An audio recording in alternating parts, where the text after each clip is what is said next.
जम्मू कश्मीर में हो रही पैरामिलिट्री फोर्स की हलचल के साथ साथ अमरनाथ यात्रा को रोका जाना और जितने भी टूरिस्ट थे जम्मू कश्मीर में उनको वापस भेजा जाना, ये कुछ वैसा ही है जैसे पहली बार अ, अगस्त में 5 अगस्त के पहले मोदी गवर्नमेंट ने किया था। ये दोबारा ये घटना 2 साल बाद हो रही है, तो क्या कुछ खास देखने को मिलने वाला है यहाँ पर? क्या जम्मू कश्मीर को मिलेगा पूर्ण राज्य का दर्जा? और क्यों मोदी गवर्नमेंट ने बुलाई है गुपकार कमेटी की मीटिंग इन दिल्ली? आर्टिकल 370 क्या है और क्यों हटाया गया था, ये सब कुछ मैं इस वीडियो में आपको बताने वाला हूँ। जैसे कि आपको पता होगा कि आर्टिकल 370 जम्मू कश्मीर को एक स्पेशल स्टेटस प्रोवाइड करता था और उसे 5 अगस्त 2019 को हटा लिया गया था। क्यों हटाया गया था वो भी मैं बताऊंगा, और उसको हटाने के बाद किस तरीके का स्पेशल स्टेटस जो था जम्मू कश्मीर का वो हट चुका है और फाइनली उसको किस तरह का स्टेटस प्रोवाइड किया गया, और अगर वो पूर्ण राज्य का दर्जा उसे मिल जाता है तो क्या होगा।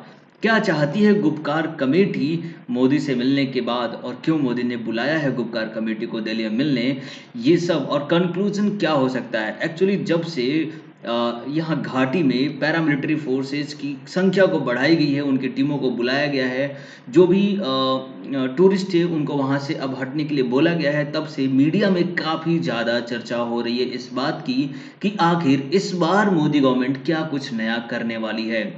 तो डिस्कस करेंगे हम इन सभी टॉपिक पे इस वीडियो में। तो नमस्कार दोस्तों, मैं शिवशंकर तिवारी स्वागत करता हूं आपको अपने YouTube channel exam warriors begins में। आप मुझे मेरे फेसबुक, ट्विटर एंड टेलीग्राम पे वीडियो के लिंक के लिए ज्वाइन कर सकते हैं। मैं यहाँ पे वीडियो की पीडीएफ के साथ साथ उसकी लिंक भी प्रोवाइड करता हूँ। अगर आपने अभी तक मेरे चैनल को ज्वाइन नहीं किया है तो ज़रूर आप ज्वाइन करें। चलिए बात करते हैं। इसके पहले मैं बता दूं कि हमने लेकर के आया है एक बढ़िया सा प्लेलिस्ट, जिसमें मैं आपको लेकर के आ रहा हूँ रोजाना biography of the famous leader of India, actually freedom fighter of India, जिसमें मैंने भगत सिंह, सरदार वल्लभ भाई पटेल, नेताजी सुभाष चंद्र बोस के साथ साथ विवेकानंद जी और अटल बिहारी वाजपेयी के ऊपर मैं वीडियो लेके आ चुका हूं। मैंने मिल्खा सिंह जी के ऊपर भी वीडियो बनाई हुई है। आप अगर इनके बारे में इंटरेस्ट रखते हो, जानना चाहते हो, तो डेफिनेटली आप मेरे प्लेलिस्ट में जाओ, वहां पर इनकी वीडियोज आपको मिलेगी। इनके लाइफ से रिलेटेड स्ट्रगल्स और हमारे कंट्री के लिए उन्होंने कितना सर्वाइव किया, वो सारा डिटेल आपको वहां से मिल जाएगा। चलिए बात करते हैं पहले अपने जम्मू कश्मीर के लिए। तो आपको पता होगा कि जिस तरीके से 5 अगस्त 2019 को मोदी गवर्नमेंट ने आर्टिकल 370 को रिवॉक कर दिया था, यानी कि उसे डिसमिस कर दिया था, एक्चुअली इसे वहां से प्रभाव से हटा दिया था।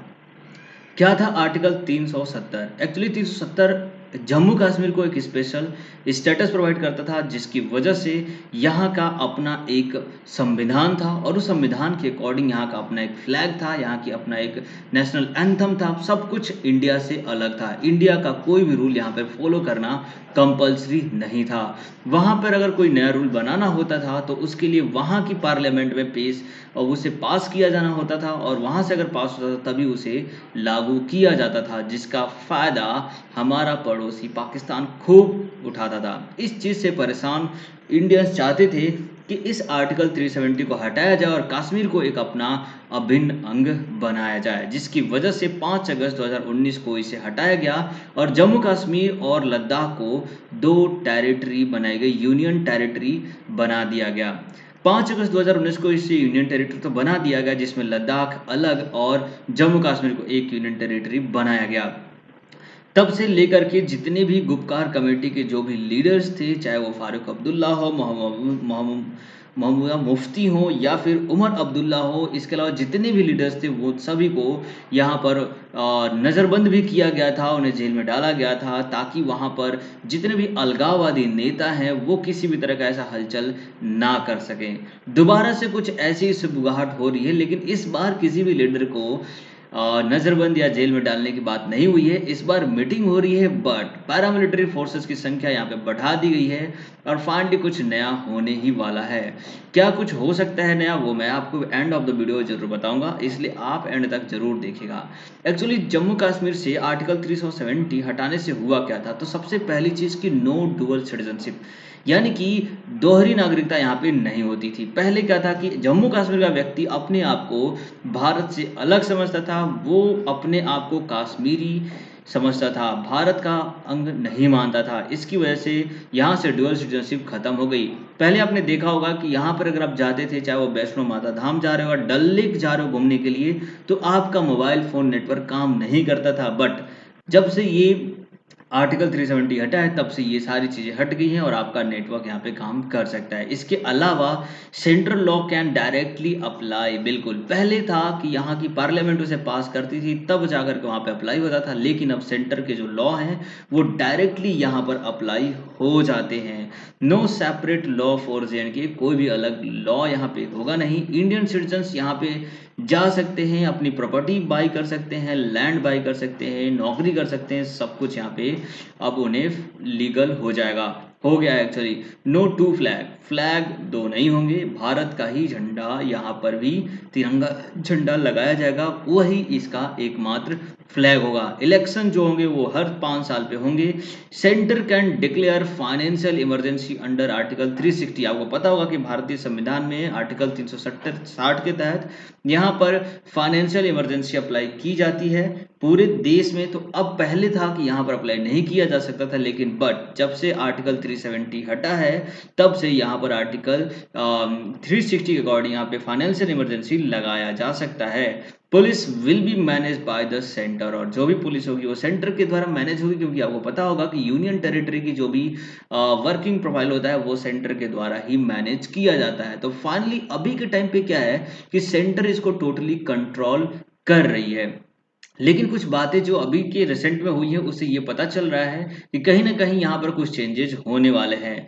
तो ये है मिस्टर फारूक अब्दुल्ला, जो कि गुपकार अलायंस कमेटी के लीडर हैं, और इन्होंने अपने घर पे मीटिंग बुलाई थी, जिस मीटिंग में ये सारे लीडर्स, जिसमें Omar Abdullah, PDF chief Mehbooba Mufti, CPM leader Mahmood Yusuf तारंगमी के साथ साथ 14 लोग यहाँ पे मीटिंग में शामिल हुए थे, जिसमें उन्होंने डिस्कस किया, जो कि गवर्नमेंट ऑफ इंडिया यानी कि नरेंद्र मोदी की तरफ से यहाँ पे कॉल गई थी, जिनको दिल्ली में बुलाया गया है एक मीटिंग के लिए।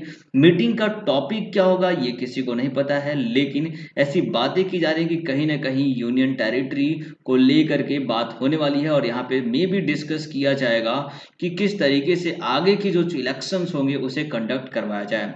इसमें आपको बता दूं कि 24 जून को ये मीटिंग होने वाली है, जिसमें 14 नेता लोग शामिल होंगे। इसमें national conference, people democratic party CPI के साथ साथ 14 नेता लोग यहाँ पे 24 जून यानी कि कल बैठक होने वाली है। फाइनली पता चल ही जाएगा कि बैठक में एक्चुअली होने वाला क्या है।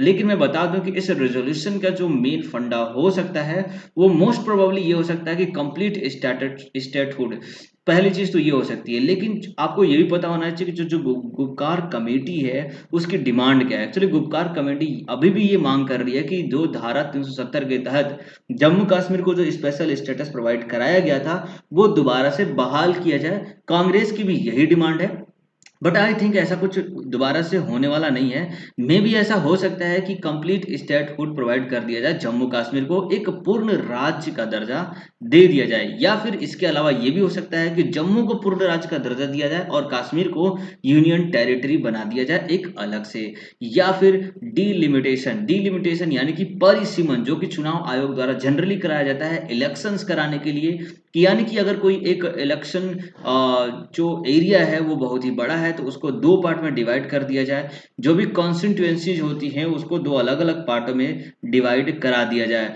तो यहाँ पर डीलिमिटेशन यानी परिसीमन भी कराया जा सकता है। तो इस तरीके से ये 3 बातें यहाँ पर इस मीटिंग से निकल करके आती हैं। देखना दिलचस्प होगा कि आगे क्या होता है। तो thank you for listening till the end of this video, this is and actually, और मुझे उम्मीद है कि आपको ये मीटिंग के बारे में जानकारी मिली होगी और आपको अच्छा भी लगा होगा। अगर ये अच्छा लगा है तो डेफिनेटली आप इसे लाइक कर दीजिए, सब्सक्राइब भी कर दीजिए, और अगर आप ने अपने फ्रेंड के साथ शेयर नहीं किया तो अभी आप इसे शेयर कर दीजिए। एक्चुअली क्या होता है कि अगर आप चैनल को सब्सक्राइब नहीं करते हैं तो हमारे वीडियो में जो भी कंटेंट प्रोवाइड कराए जाते हैं आपको ना तो उसका नोटिफिकेशन मिलता है और ना ही उसे आप दोबारा ढूंढ पाते हैं। इसलिए बेहतर होगा कि आप यहाँ पे दिखने वाले रेड बटन पे प्रेस करके उसे सब्सक्राइब करें और बेल आइकन जरूर दबा दें। आपका दिन शुभ रहे। जय हिंद, जय भारत।